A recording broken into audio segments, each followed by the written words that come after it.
셀트리온, 유플라이마 미국 추가 등재 소식이 궁금하다. 24년 목표 실적 달성을 위해서 셀트리온 그룹 측에서는요, 24년 합병 셀트리온의 매출 추정에 대해서 구체적으로 IR과 그리고 NDR을 통해서 밝힌 바가 있는데요. 우리가 다 알지만요, 다시 한번 살펴보면요, 총 매출액은 24년 합병 셀트리온이 3조 5,400억을 예상을 했고요. 그리고 가장 중요한 것이 램시마이서시, 진펜트라고, 그 다음이 이제 유플라이마가 될 수가 있겠는데요. 특히 진펜트라가 미국에서 출시 첫 해에 과연 6천억의 매출이 가능할 것인가, 그리고 유플라이마가 과연 미국에서 24년에 정착하는 과정인데요, 2,300억의 매출이 가능할 것인가, 이러한 부분들이 두 가지 쟁점 부분이라고 볼 수가 있는데요. 첫 번째 쟁점인 진펜트라의 미국 매출에 대해서는 지난 영상에서 말씀을 드린 바가 있습니다. 9월 19일자 영상에서 충분히 말씀을 드렸고요. 못 보신 분들은 참고를 하시기 바라겠습니다. 그리고 오늘 이 시간에는 24년 합병 셀트리온의 또 하나의 쟁점이죠, 유플라이마가 과연 매년 치열한 경쟁 속에서 미국 시장에서 안정적으로 매출을 올릴 수 있을 것인가에 대해서 이야기를 해보기로 하겠습니다.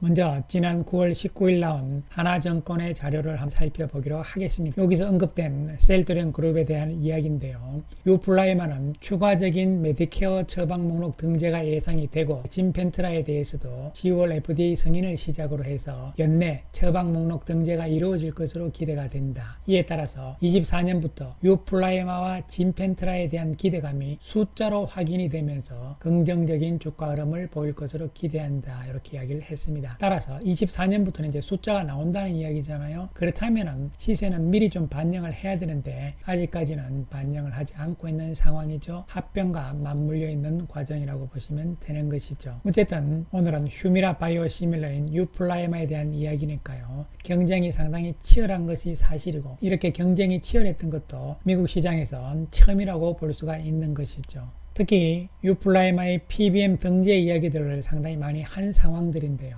대형 PBM들이 이번에 등재를 한 것을 보시면요, 특히 사보험 쪽에서는요, 암젠이라든가 베링거 인겔하임, 산도스, 이런 회사들을 등재를 했잖아요. 이것이 전부 글로벌 업체란 것이죠. 그러니까 쉽게 말씀드리면요, 이름값으로 보고, 즉 브랜드로 보고 등재를 시켰지, 이 약품의 경쟁력, 즉 고농도라든가 주사의 차별화, 이런 여러가지 중요한 제품에 대한 부분들은 전혀 반영이 안 됐다, 이렇게 이야기를 하는 것이죠. 그리고 높은 리베이트를 위해서 다양한 의약품 포트폴리오를 갖춘 대형 업체들이 유리했던 것으로 보인다, 이렇게 평가를 했거든요. 결국은 미국의 PBM 업체들이 선택을 한 것은 글로벌 빅파마다, 이렇게 보시면 되는 것이죠. 이에 따라서 PBM의 이제 등재가 어떻게 되느냐, 이 부분이 중요한 쟁점이 되면서 셀트리온의 유플라이마는 빨리 좀 등재가 돼야 되는데 이런 이야기들이 많이 나왔습니다만요, 이에 대해서 셀트리온 측에서는 PBM의 등재는 시간이 지나면 다 되는 것이기 때문에 특별하게 이것이 주가에 영향을 주고 이런 것은 아니라는 입장을 서정진 회장이 밝힌 바도 있기는 합니다만요, 그러나 시장에서는 여전히 PBM 등재 소식에 예민할 수밖에 없는 상황이죠. 그래서 휴미라 시장의 85%를 차지하는 고농도 쪽보다는요, 대형 글로벌 업체들이 2위, 3위 이런 상위권의 PBM 업체 쪽에서 등재가 됐다, 이런 것을 우리가 표로서도 볼 수가 있는 것이잖아요. 그렇다면 암제비타를 제외하고 나머지 다 7월 1일 날 출시가 됐잖아요. 그 이후에 어쨌든 등재가 돼야만 처방이 되는 것이니까요. 그렇다면 7월과 8월 달에 과연 처방은 어느 정도 됐느냐, 이런 데이터들을 한번 살펴보게 되면요, 지난 7월과 8월 이렇게 나와 있는데, 유플라이마는 처방 수량이 2개의 유닛이고요, 8월 달에 3개의 유닛에 불과한 것이잖아요. 거의 없었다고 보시면 되는 것이고요. 왜냐하면 PBM의 등재가 한 군데밖에 안 돼 있기 때문이고 좀 늦었기 때문에 그렇다, 이렇게 보시면 되는 것이고요. 암제비타는 퍼스트 무브였기 때문에 1.1%의 시장 점유율이 되어 있는 것이고요.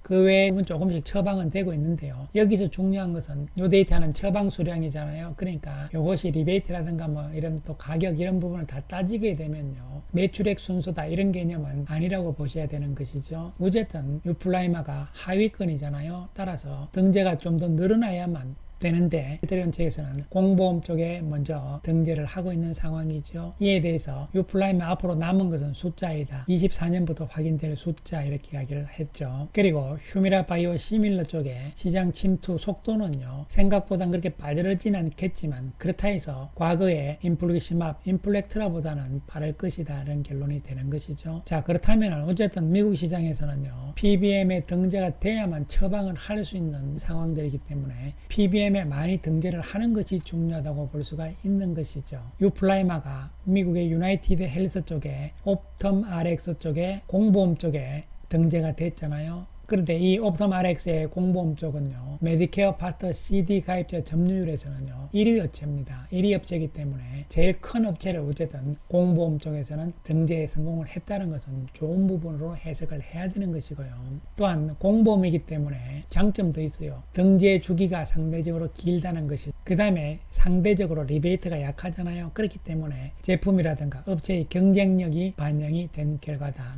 공보험 쪽에서는요. 그 제품이 얼만큼 좋으냐를 따진다는 것이잖아요. 그래서 가장 큰 업체에서 유플라이마를 선택을 했다는 것은 그만큼 제품이 제일 좋다는 이야기죠. 고농도이면서 생산 능력, 공급 능력 이런 것들이 가장 좋다고 보기 때문에 가장 큰 공보험 쪽에서 선택을 했다고 보시면 되는 것이죠. 그 외에 지난번에 간담회에서 이야기했던 5% 시장을 차지하는 공보험 쪽도 협상이 종료된다고 이야기를 했잖아요. 9월 달에. 그래서 10월 1일부터 등재가 되는데 현재 알려진 것은요. 공보험 쪽에 약 2군데 쪽에 등재가 된 것으로 알려지고 있는데요. 따라서 공보험 쪽에서는 확실한 등재 성과를 지금 셀트리온의 유플라이마는 가져올 것이다 이렇게 전망을 하고 있는데요.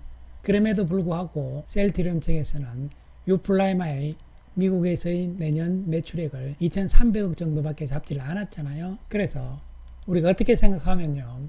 미국의 휴미라 바이오 시밀러 시장 규모를 봤을 때 셀트리온 쪽에서 유플라이마를 미국에서 2,300억 정도밖에 잡지 않았다. 이 부분은 결국은 공보험 쪽에 좀 더 초기에는 치중을 하겠다는 이야기도 볼 수가 있는 것인데요. 여기서 우리가 중요하게 생각을 좀 해야 되는 부분들이 있는데요. 이 공보험 쪽에서는요. 1위, 2위, 3위 정도 업체를 제외하고 나면요. 그 외의 업체들은 대부분의 제품들을 등재를 시켜줍니다. 현재 8개의 제품이잖아요. 그 대부분을 공보험 쪽에서는 등재를 시켜줍니다. 그것이 이제 시간 차이가 조금 있을 뿐이다. 이렇게 보시면 되는데요. 이에 따라서 10월 1일 기준으로 해서 셀트리온의 유플라이마도 2군데 정도의 등재가 된 것으로 지금 알려지고 있는 상황이죠. 그런데 공보험 쪽의 BCBS라든가 카이저 쪽은요. 유플라이마 뿐만이 아니고 나머지 제품들도 전부 같이 등재를 시켰다. 이렇게 보시면 되는 것이죠. 그리고 사보험 쪽에서도 비슷합니다. 1, 2, 3위 정도를 빼놓고 나면요. 나머지 뒤쪽으로 가게 되면요. 대부분의 업체들은 다 등재를 시켜주는 것이죠. 사보험 쪽에 1위, 2위, 3위 정도는 바이오 시밀러 쪽에 이번에 3개 내지는 2개 이렇게 이야기를 합니다만요. 이 부분도 사실은 시간이 지나서 내년 가면요. 더 늘릴 거예요. 아마 셀트리온 쪽에서는 사보험 쪽보다는 공보험 쪽으로 가서 전체적으로 약 40%를 차지하겠다 이런 이야기잖아요. 결론적으로 내년에 소극적으로 유플라이마의 매출을 잡은 것은요. 일단은 공보험 먼저 가고 그 다음 시간이 지나면서 사보험 쪽을 늘려나가겠다 이런 전략이기 때문이라고 볼 수가 있는 것이죠. 그럼 여기서 중요한 것은 뭐냐면요. 제품의 품질이라고 볼 수가 있는 것이 미국 시장의 85%가 고농도 시장이잖아요. 그렇기 때문에 시간이 지날수록 유플라이마 쪽에 처방이 늘어나고 또한 유플라이마 쪽은 공보험 비중이 높기 때문에 수익성 측면에서도 유리하게 나올 수밖에 없는 것이죠. 이런 부분들이 전략적인 측면에서 가는 것이기 때문에 유플라이마에 대해서 여러분께서 당장 24년 당장 너무 빨리 크게 기대를 하시기보다는 지난 영상에서도 말씀드렸듯이 중요한 것은 1번은 지금은 미국에서의 진펜트라라고 보시면 되는 것이죠. 기대 이상으로 유플라이마가 잘 돼준다면 덤으로서 더욱더 좋은 것이다. 이러한 관점으로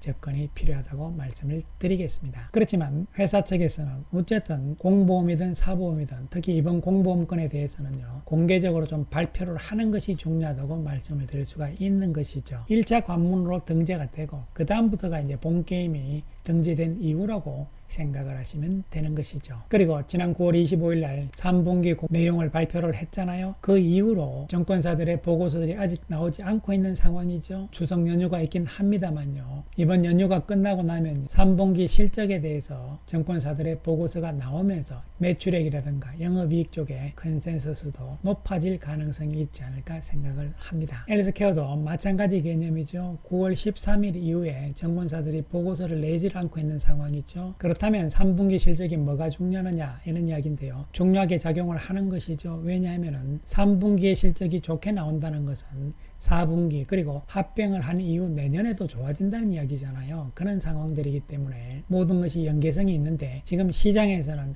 내년 합병 이후만 자꾸 생각을 하다 보니까 주가에 반영이 안 되고 있는 부분이지만 이러한 과정들도 시간이 지나면서 어느 정도 분위기가 바뀔 가능성이고요. 9월 4일, 10월 6일 날 간담회를 통해서도 나오는 이야기들도 우리가 주목을 할 필요성이 있는 것이죠. 이제 합병은 던져진 주사위고 본격적으로 진행이 되고 있는 과정이잖아요. 또한 합병이 성공이 된다면 과연 주식 매수 청구 가격의 주식을 판 이후에 주가가 어떻게 될지는 또 모르는 것이잖아요. 그런 부분에 대해서도 생각을 해볼 필요성이 있는 것이죠. 아직까지는 합병 주주총회까지 시간은 조금 더 있는 상황이고요. 따라서 상황을 조금 더 지켜보시기 바라겠습니다. 감사합니다.